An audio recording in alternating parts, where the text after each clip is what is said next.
Next, we have Donna Baranski-Walker, who is the founder and director executive of Rebuilding Alliance, a U.S. nonprofit organization dedicated to rebuilding war-torn communities, making them safe. Donna holds a BS and EE in Massachusetts Institute of Technology, and also an MS from the University of Hawaii. Donna was awarded the Medal of Gratitude for the Gdansk Shipyard in Poland. And forgive me for not reading the entire thing. We're doing things, but at any rate, she also in 1990, with her New York Times, opted "The Small Lights in Darkness" was translated into Arabic and presented to Iraqi women. So, welcome. Thank you. Let's get your presentation.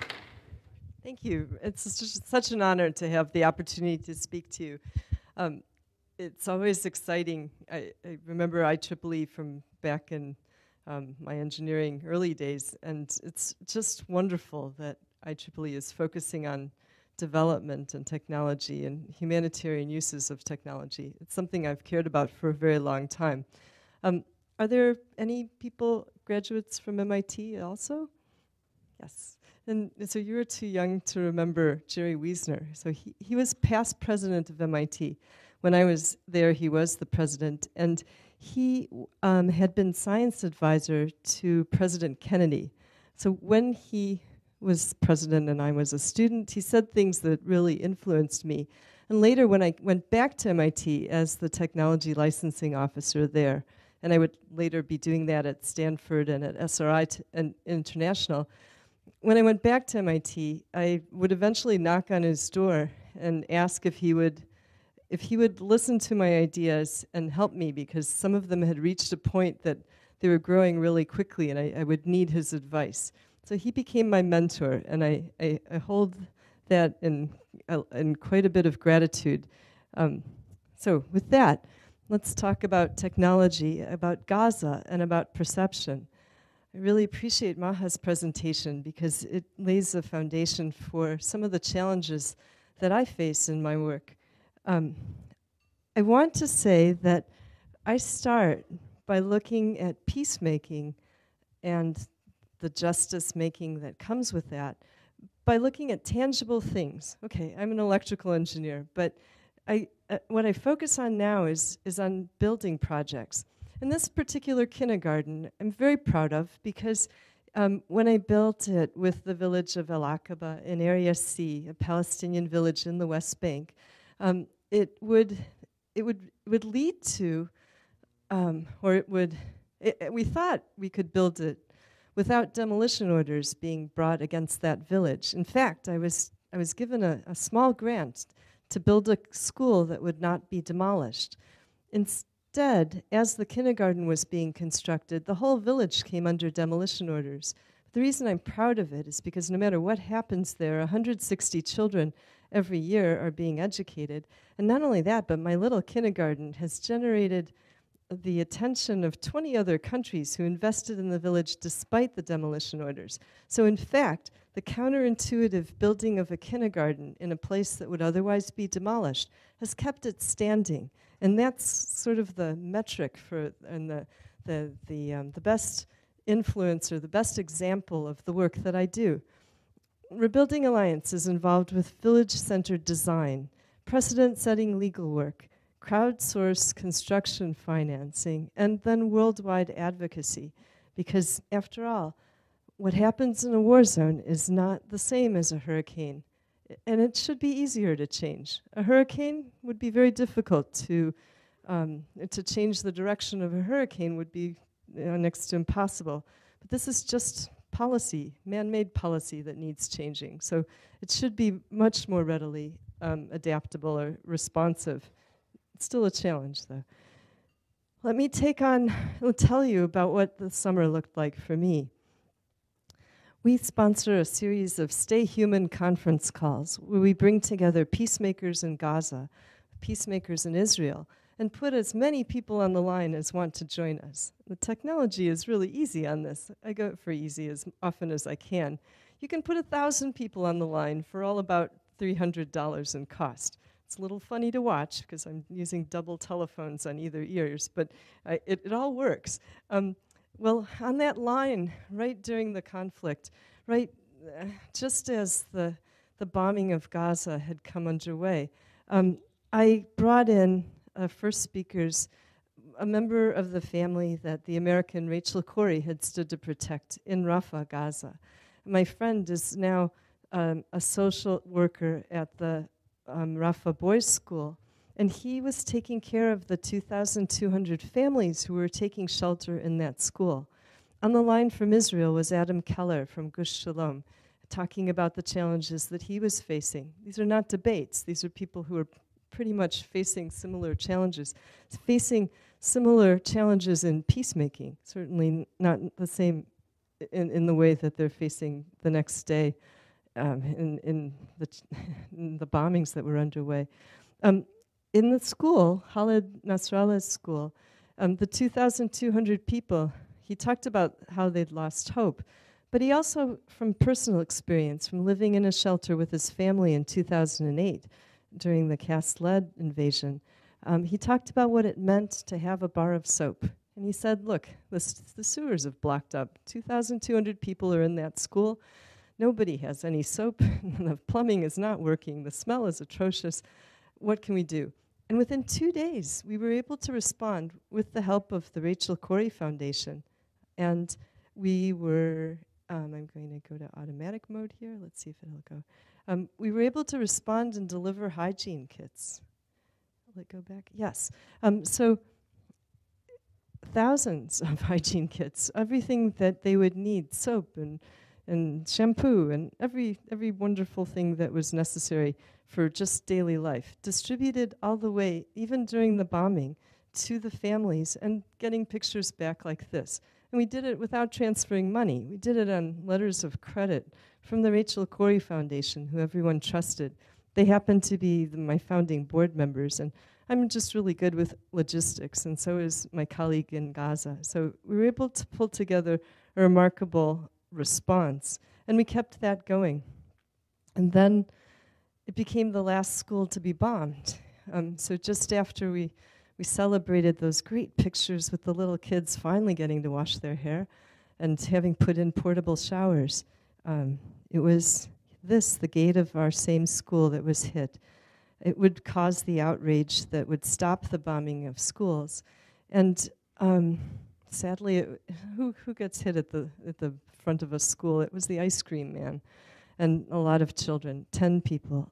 And I think that we held on, everyone involved, especially the people involved in Rafah. We held on to our determination to get those hygiene kits put forward, to get that through, to overcome all of the challenges, bombing all around, to be able to get it through no matter what. It was just something small and tangible, but it meant a lot to all of us. Rebuilding Alliance at the same time had hosted a group of runners from Bethlehem who organized the Palestine Marathon in Bethlehem, and we brought them to San Francisco. So they became the spokespersons for this question about freedom, this question about wanting a safe environment, a just and enduring peace in Palestine and Israel founded on equal value, equal security, equal opportunity for all. It was a great thing for them to be here, and we did raise $47,000 toward the hygiene kits. That wasn't quite enough. We talked as a team about what to do next, and we put a small call forward for people to donate clothes for Gaza. And this is my office when a few of the bags started coming in. And then more came in, and a mountain grew. And all those boxes that you see behind this group, one of the groups of volunteers who came to pack the boxes, in like 700 boxes, but still 2 mountains of clothes. So one container that's 40 foot will go out in a short week and a half, and hopefully we'll do a second container. This night, it was Jewish Voice for Peace who came to help me with the boxes. It was amazing to me to see how people of all faiths and backgrounds are participating in some way, either donating clothes or coming to pack the boxes with us. We had the young people from Hope Services, the disabled who are coming, and that's especially wonderful because our boxes in Gaza will be delivered to the Al Basma Club for the Disabled. So it's really great to have the disabled participating in what will be a long circle to get there. The UN is supporting the effort. They're helping with logistics to get into Gaza. And our hope is that we open the blockade through compassion. And we hope that because all these different peoples, all these different groups overcome whatever stereotypes or prejudices that might exist, work together, and we talk to our congresspeople together, that if that kind of container of clothing and shoes and bedding, if it gets stuck after being x-rayed and properly checked for security, if it gets stuck in any way, we really will want our congresspeople to join us in that effort. We go into competition on global giving this next Wednesday, where they do a matching grant. It turns out that crowdfunding has been the best effort or best way for me to get funding for all the projects, building projects, or something as simple as this. And it's interesting because crowdfunding builds numbers, and numbers should build some form of policy change so that we can look at success like the kindergarten and begin to look at construction, village-funded, village-designed, with the neighborhoods to be able to respond to their needs. It's certainly an important goal. I want to tell you more about the technology side of it. My hope is the mobile app we filed a patent for will take shape. And it's very exciting to watch that. If you looked at the principles I put forward, part of it was village-centered design. Part of it was precedent-setting legal work. Part of it was the crowdfunding that would enable the base of the construction or the project. But the last part has to be worldwide advocacy. You can't build and expect it to stay up on its own. You've got to change the policy to be able to keep it safe, to be able to keep the neighborhood safe, to be able to keep all the circular neighborhoods around safe because of that. And so being able to look at the type of technology that will make this mayor safer instead of being under threat, that will advance sometimes my message. And this was when I moved my office to a tent in front of the Palo Alto City Hall. That was really fun. You can be fully networked to the entire world. It's not a very busy plaza, the Martin Luther King Plaza, but you can certainly connect everywhere. So within 3 days, people, especially from Rotary, had invited me to Washington to teach me to walk the halls of Congress.